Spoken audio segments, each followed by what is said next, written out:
Hold on, but I want the clapper. I've started the recording. take one.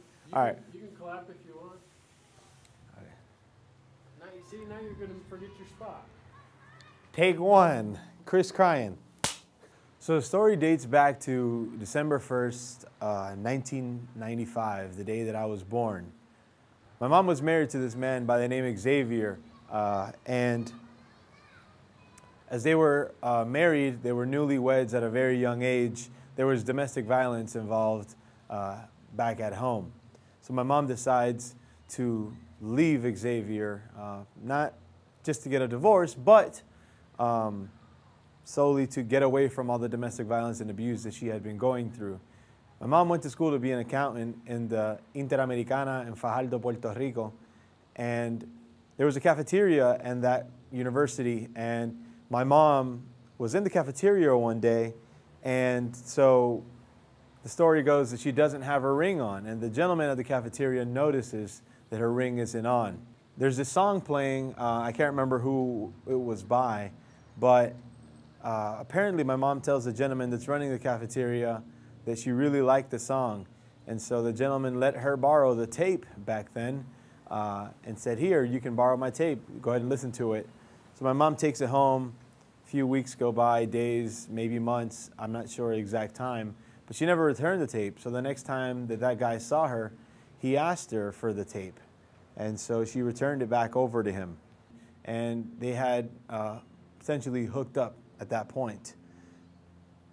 So a few weeks, months go by, and my mother's husband, Xavier, and his family starts reaching out to my mom saying, hey, Xavier's a changed man. You need to please get back with him. He's not going to be hitting you no more, et cetera, et cetera. They were very, very Catholic and didn't really believe in divorce. So my mom gets back with him. A few months go by, and she's pregnant. And my mom's about 5'6". Her husband, Xavier's about 5'6", maybe 5'5". He's a shorter guy. A little bit of a darker complexion than I am, with green eyes but blonde hair. So when my mom gives birth, here comes this baby who's pale white with brown eyes and black hair. So that was a total twist to the story. I really think that Xavier was so proud in the fact that he was going to be a father that he didn't really notice how pale or how my complexion was, and sometimes parents don't really look like their kids in life. So months go by, years go by, and as I start to get older and bigger, I look nothing like him, or possibly even don't even look much like my mom.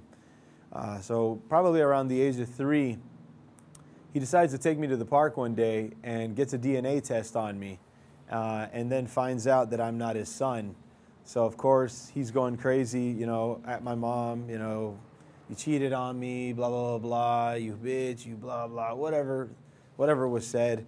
And that obviously changed the whole tone and everywhere that life was headed for me and my mom. So my mom then reaches out to the gentleman at the cafeteria, which is named Pedro Gonzalez.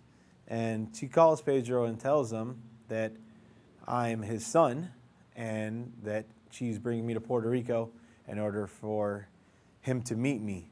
And he does agree to meet me, picks me up one day and takes me to McDonald's in Luquillo, Puerto Rico, and introduces me to my brother and sister, which are twins, which I met when I was about 3 or 4 years old.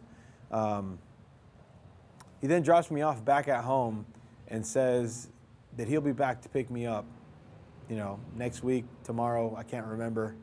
But he never came back, and that always sat in my mind and in my heart, you know, that why did my dad never come back for me? The years go by, and my grandmother lives on one street in this neighborhood, and my great aunt lives on the next street in another neighborhood. And I was living at my aunt's house at the time, and I was going to my grandma's house once, must have been about 7, 8 years old. And as I'm walking from street to another, there's a barrier and traffic coming up and down. And one day, this gentleman calls me, hey, Chris, hey, Chris. And when he pulls over, I noticed it was my younger brother, David's dad. And he says, hey, Chris, where's your brother? I want to see him. I haven't seen him in a long time. You know, I miss him, this, and that. So I bring him to my brother. My brother reunites with his father. Growing up as a kid, every time that I walked from my aunt's house to my grandmother's house, that always sat in my heart that, you know, maybe one day my dad would come looking for me, you know, the way that my brother's dad did at that point. So that was really hard for me, making it through my young, very, very young years and through my teenage years, adolescence, and even as an adult. Started questioning myself and asking who my dad was and how come he hadn't looked for me. My mom always told me that if he wanted to find me, he knew where I was and that I would never die without finding who my dad was. September 1st of 2019, I live now in California, and my aunt here in California had a heart attack, and I found her with no pulse or breath, pretty much dead. And me and my wife, more so my wife, started CPR immediately, and we were able to save her life, and she's in the hospital. 2 weeks later, I get a phone call that my uncle in Puerto Rico passed away. This uncle was my stepdad's brother who raised me when I was through my teenage years, and he was very close to me, my Uncle David. So when I find out, you know, my uncle passed away, I decided to pack my stuff up and immediately leave to Puerto Rico for his viewing and funeral. When I get to Puerto Rico, actually before I even get to Puerto Rico, I have my wife come with me. I tell her, hey, you know, you should come with me. This is obviously a very strong matter for me. First close family member that dies in my life and meant a lot to me. So she decides to come with me. We get to Puerto Rico. We go to my uncle's viewing. And one night, my wife says that she wants a cheeseburger to take her to McDonald's. And I was not going to have McDonald's while I was in Puerto Rico. So I take her to this spot that I was familiar with. I'd never been, but I knew it was always there as I grew up. And it was called El Jefe Burger Shack, and it's in Luquillo, Puerto Rico. We get there, and I know the gentleman. He's actually really good friends with my mom. And we start talking, you know, and I say, hey, how you doing? You know, my name is, he's like, yeah, your name is Chris. You're Jackie's son. So he clearly knows who I am. And we sit down, we order our burger, get my burger, and I step out for a quick phone call I received from my stepdad. And when I step out, Carlos, the owner of that restaurant, tells my wife, they had just been talking about my brother's dad since he went to school with my brother's dad. And he says, hey, who's this kid's dad? My wife's like, you know, we've actually been looking for him for a very, very long time. We know his name is Pedro Gonzalez, and these are the details that we know about him, et cetera, et cetera, et cetera. So then I come back from outside and I join their conversation. He says, Chris, I know a Pedro Gonzalez, or I know a Pedro. And I say, really? I said, who is he? He says, oh, Pedro, he owns a Mexican restaurant in Fajardo, the next city up after Luquillo, called Lolitas. So I immediately then answer back to him, telling him, look, I know that guy. We do look a lot alike, but I asked my mom years ago, and she said that that wasn't my dad. So I always knew that that wasn't my dad. Except for, we asked him a couple of other questions because my mom said that when my dad met me that one time and he never came back, she had asked for him to give me his last name. And my dad said apparently no, that he was politically busy, and he was involved in politics, and he's getting married, and he didn't have time to cater to his son. So my mom, therefore, never reached out to him ever again and said that she would never reach out to him for anything in life. So that's one of the reasons why I never saw my dad. We asked Carlos, and we asked him, hey, do you know by chance if Pedro, the guy you're talking about, which I know, has he ever been involved in politics? He says, yeah. And I said, wow. So that was kind of weird. I remember me and my wife, we like looked at each other, and we're like, what a coincidence. We literally get in our cars and go from one restaurant to another. And as we sit in there, I tell my wife, look, let's just sit in the bar. Let's find out if this guy's my dad or not. So I order a margarita. My wife orders a cup of guanabana juice, which is sour sop. The server is helping us, very kind guy. His name is Jack. I tell Jack that I have a couple of questions. He's a little busy with some clients, and I find out that this girl I used to know as I was growing up Gianni worked at that restaurant. And so I say, hey, Gianni, how are you? Hey, I have a question for you. So I'm on the hunt for my dad. I can't find him. I know Pedro, the owner of this restaurant. Do you know by chance what his last name is? And she tells me that she doesn't know. And so I ask her, do you know if he has twins? And she says that she doesn't know, but she can find out for me. So she gets my number. And then I find out that my server, Jack, says, hey, I can answer your questions. What's going on? So I said, hey, do you know Pedro, the owner of this restaurant? He says, yes, that's my biological uncle. I said, great. Well, do you know his last name? He said, yeah, it's Ramirez. And then my hopes started to get down, and I said, okay, that doesn't sound like Gonzalez.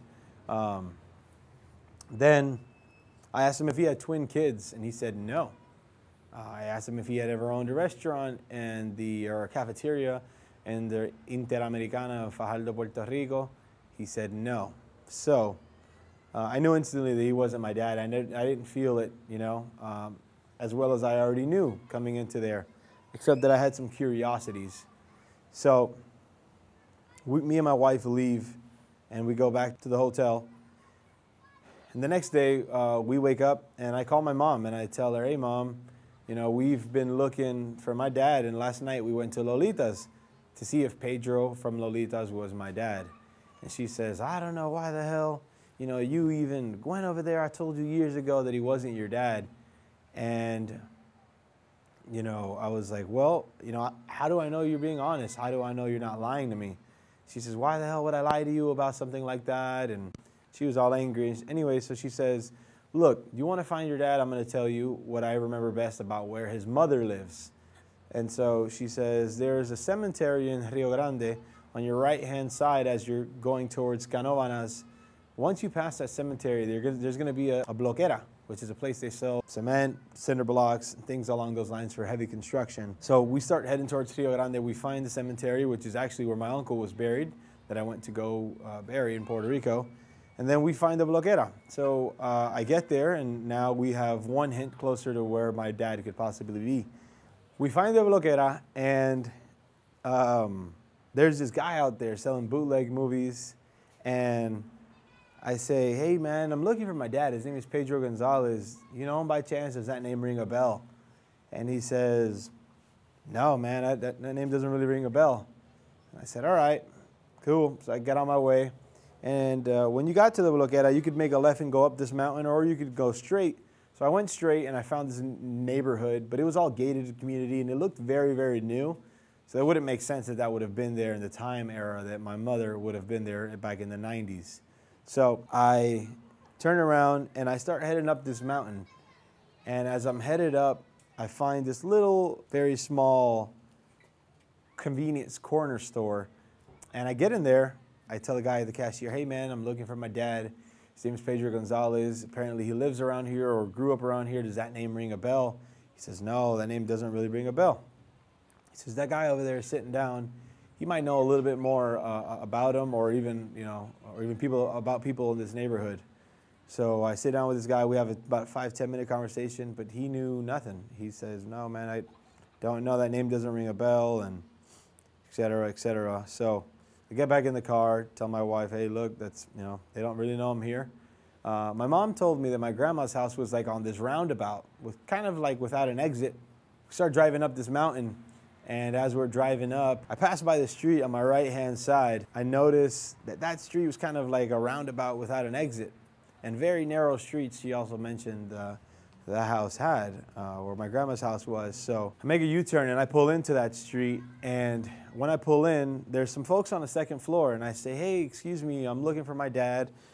His name is Pedro Gonzalez. Apparently, my mom said my grandmother lives somewhere around here, kind of like a roundabout without an exit, and this seems to be it. They said, look, we don't know that name around here, and everyone on this street, we're all family. It doesn't ring a bell. All right, so I leave, and I start heading back up the mountain, and I came across this bridge. But I remember I saw the bridge, and I turned around, and I said, no, this doesn't really seem like it. So kind of like a small Home Depot or a home goods store. And I walk in, and I tell the lady there, hey, I'm looking for my dad. His name is Pedro Gonzalez. Is there any information that you may know about him? Apparently he grew up around here or lives here. And she says, I'm new here. I don't really know anyone around here. but I do know that anyone that lives in this neighborhood would go down to the bakery right next to the bloquera. And I was like, okay, great.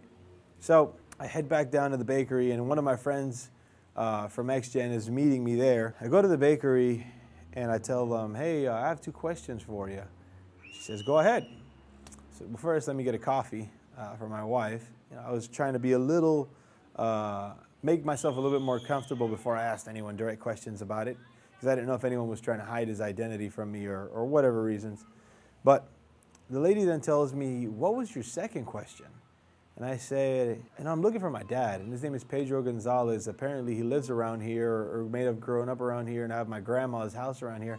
I was wondering if you knew anything about him by chance. And she says, you know, that name doesn't ring a bell. But she starts asking all her other coworkers, hey, does this name ring a bell? Does this name ring a bell? They're saying no. People in the bakery kind of see the commotion going on. And even the people were getting involved, like, hey, you know, that guy's a teacher, maybe he knows him. Or, hey, that guy, maybe he knows him. He knows everyone here. But no one could come up with Pedro Gonzalez. I'm sitting there talking to one, and I'm giving them as much information as possible that I can give to them, because I felt that like they were trying their hardest. So I'm talking to the lady that helped me, and there's a lady behind her, and she's looking at her phone, and she kept looking at me and looking at her phone and looking at me. So my wife saw the whole thing happening, and my wife's like, hey, Chris, take your hat off. And then I rolled the dice. And all of a sudden, the lady pulls her phone out, and she's like, is this your father? And I look at the guy, and I was like, wow, I instantly felt something crazy. And I was like, wow, I look a lot like that guy. I went through his Facebook pictures, and I was like, well, he doesn't have any twin kids in this picture. I don't know if this is him or not. I don't think so. I don't see twins. That's what kind of some of the information that I knew about him, you know. And I still felt some kind of spark inside of me. So I called my mom and I say, hey, Mom, I think I found my dad, but I need you to confirm if this is him. So I called her and I get her on FaceTime.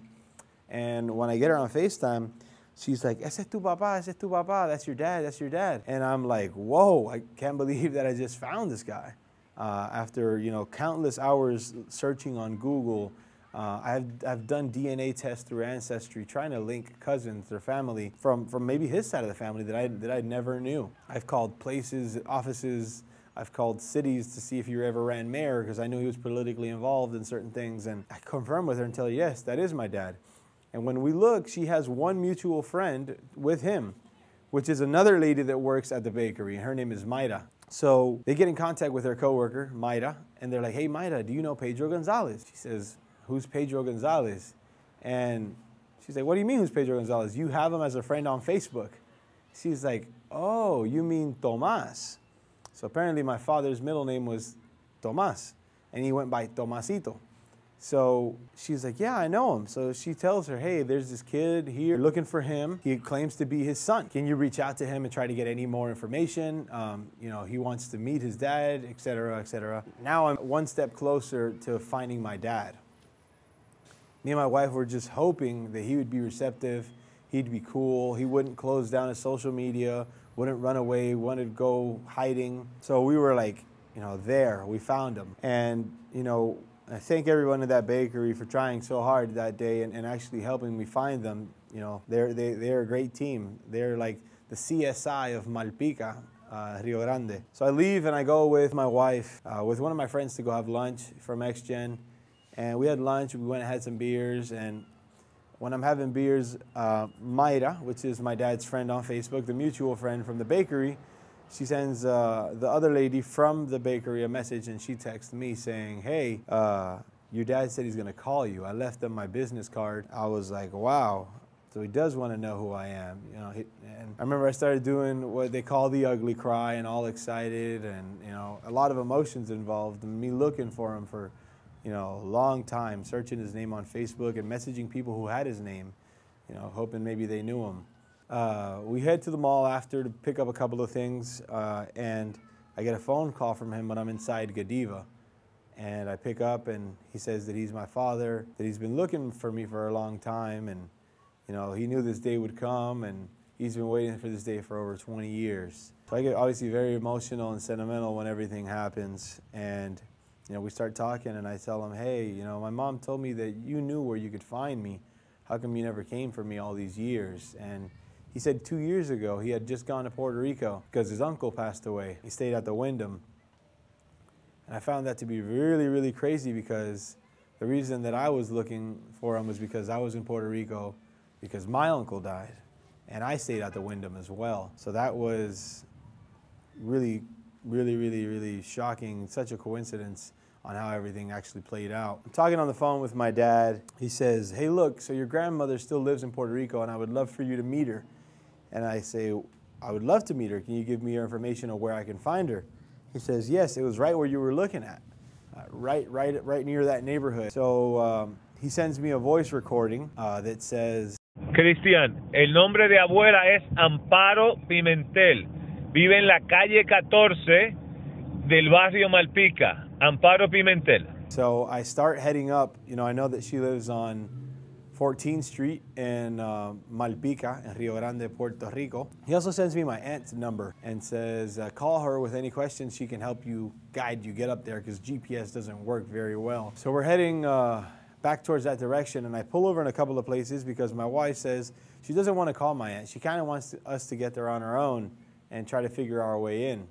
So as we start heading back up the mountain, I pull over and I tell one of the guys in the first place that I went to, say, hey, I found my dad, and now I'm looking for my grandmother. Apparently she lives on 14th Street. Her name is Amparo Pimentel. The guy goes, oh, great, yeah, I know who she is. You got to keep going up, blah, blah, blah. I said, great. So I start heading up the mountain, and I pull back into that street that I pulled in the first time where I spoke with the people on the second floor, and I say, there was an entrance to the right and one to the left. So this time I go left. Something told me to go left, and there's this drunk-ass dude just hanging out, just, drunk. And I say, excuse me, sir, I'm looking for Amparo Pimentel. That's my grandma. Apparently she lives on 14th Street. By chance, do you know her? Does that name ring a bell? He says, I know who she is. There's some ladies right outside there. Talk to them. They know a lot more about her. So I pull up, and I tell them, hey, my name is Chris. My grandma's name is Amparo Pimentel. Apparently she lives on 14th Street, and I'm trying to find her. The lady looks at me. There was a couple of ladies, and they're like, who are you? And who are you son of? And I said, apparently my dad's Tomasito. And the lady looks at me really weird and says, oh, so there's an Amparo that lives in this neighborhood, but it's not your grandma. I know who your grandma is. She lives further up. So they kind of give me some instructions as to how far I had to go up this mountain because it was pretty steep up. She says, you're going to pass by this convenience store called Mi Gente. Once you're there, you're very, very close. I said, okay. So I started to drive up the mountain, and I found the convenience store, Mi Gente. I pull in, and there's this guy with his hood popped open, God knows going through what. And I tell him, hey, excuse me, I'm sorry to interrupt. I'm trying to find my grandma. I was wondering if you could help me. Her name is Amparo Pimentel. Apparently she lives on 14th Street. He says, yeah, I know who she is. And so he explains to me, says, so here's the deal. So right now we're on 10th Street. The next street would be 11th, and the following would be 12th. When you make a left on 12, there's to your right, 13th, and then the next one is 14th Street. So I say, okay. I leave there, start going up, and as I get to 12th Street, there's a guy walking up the hill with some grocery bags. So I ask him, excuse me, sir, I'm looking for my grandma. Her name's Amparo Pimentel. Do you know her by chance? And he looks at me really close and says, who are you son of? And I said, Tomasito, that's my dad. And he says, wow, you look just like him. I know where she lives. And I said, well, here's the deal. If you take me to her house and show me where it's at, I'll take you back to your house and give you a ride. And then, I'll just get my way back up. He says, great, yeah, I live on 16th Street, so just 2 streets down from your grandma. So I drop him off. He was an older guy. I think he has a small case of like Alzheimer's or something. Because when I drop him off and I'm reversing, because it's a very, very, very narrow, tight street, he like keeps looking at me, and I'm like, maybe he was looking at me wondering what I was trying to do. But he says, hey, there was a guy that just dropped me off here looking for his grandma. And I said, yeah, that's me. He's like, oh, yeah. Hey, so you don't got to make a U-turn. You can actually just go straight down, and come back around to 12th. And I said, okay, that's fine. So anyways, I leave, I get to my grandma's house. We met. She says, oh my God, even my hair is good. I got goosebumps. Ay, no puede ser. igualito a Ramón. Bendición. Igualito a su abuelo. Igualito a su papá. Y a tu abuelo. Y a mi abuelo. Igualito.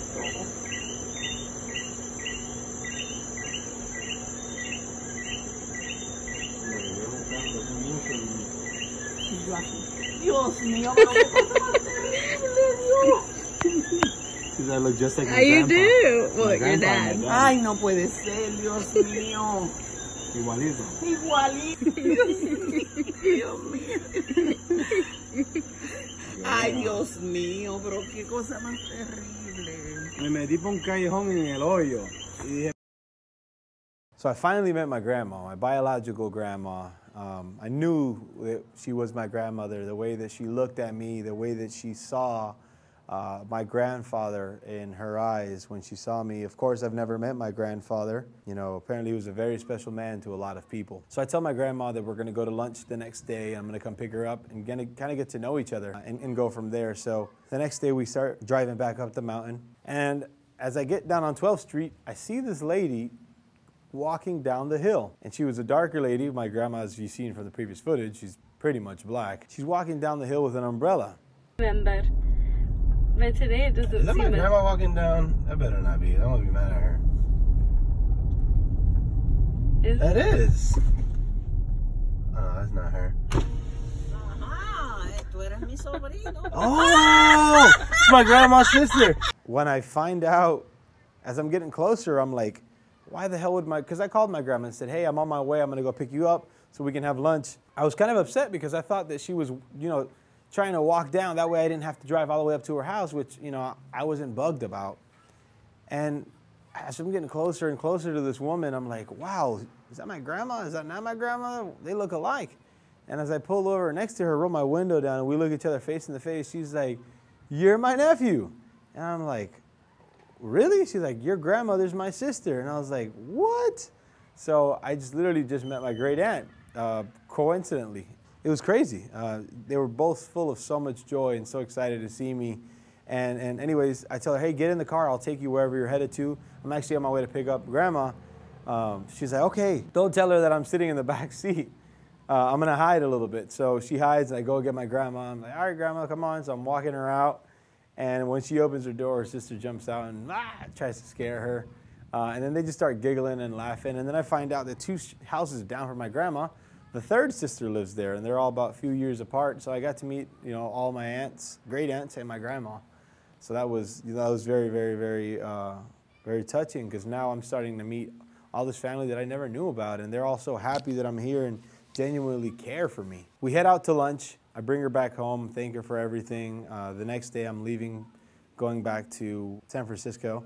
My dad calls me that he's jealous that everyone's getting to meet me and not him, and so he wants me to rearrange my flights because I was coming back to California on a Friday, the 20th, and I didn't work until the Tuesday. So he says, hey, why don't you come up to Boston? You know, I'll cover the expenses.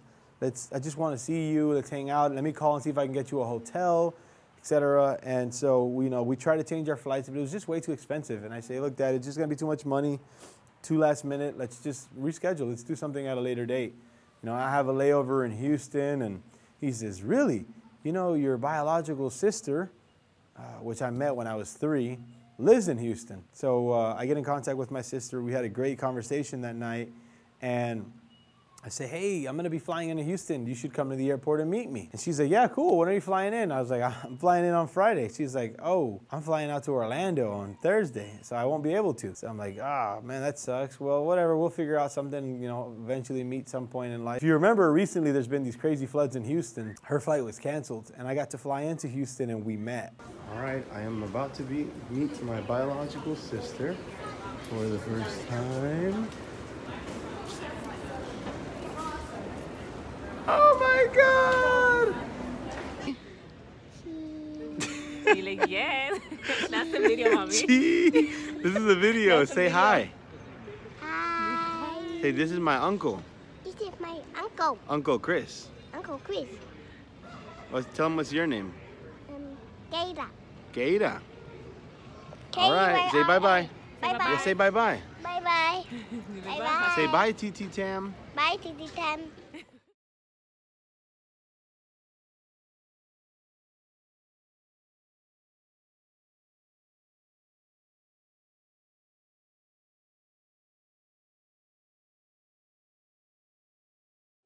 My father's name is Pedro Tomas Gonzalez. He goes by Tomasito. It's definitely been a crazy journey trying to find him. I really want to thank a lot of people, you know, for helping me and being by my side during and before the moments. You know, there was a lot of times in life where I gave up, and I said, I don't want to look for him. My wife would ask, do you have any desire? And I tell her, no, I don't want to know about him. I feel like I try and try and try, and I never get anything back. You know, I don't find anything out, and I don't feel like he is trying on his end. So that was really hard on me. Sometime in December this year, 2019, I'll actually get to meet my father for the first time, and we're having a great relationship as we're bonding and getting to know each other. So the moral of the story is you never give up on what your dreams are. My dreams have gotten me to where I'm at today. My life seems to be a lot more complete now, thanks to the finding of my father. Things all happen at a specific time, and whenever I feel like God's time's perfect, it's going to be perfect for you, as it was for me. So take a little bit of my story and add it to yours. And if you're maybe trying to find your father or trying to do something in life, don't give up, because I never did. And when I did, I kind of got back up with help and effort, and you know, I strived to get what I wanted. I was able to tell my father, look, I'm your son. This is who I am. My mother raised me as a man. You know, I don't do drugs. I'm not a crazy person. I have my college degree. I have a good job. Whether you want a relationship with me or not, this is me, and accept me as your son. And thankfully, I'll be meeting my dad here very soon.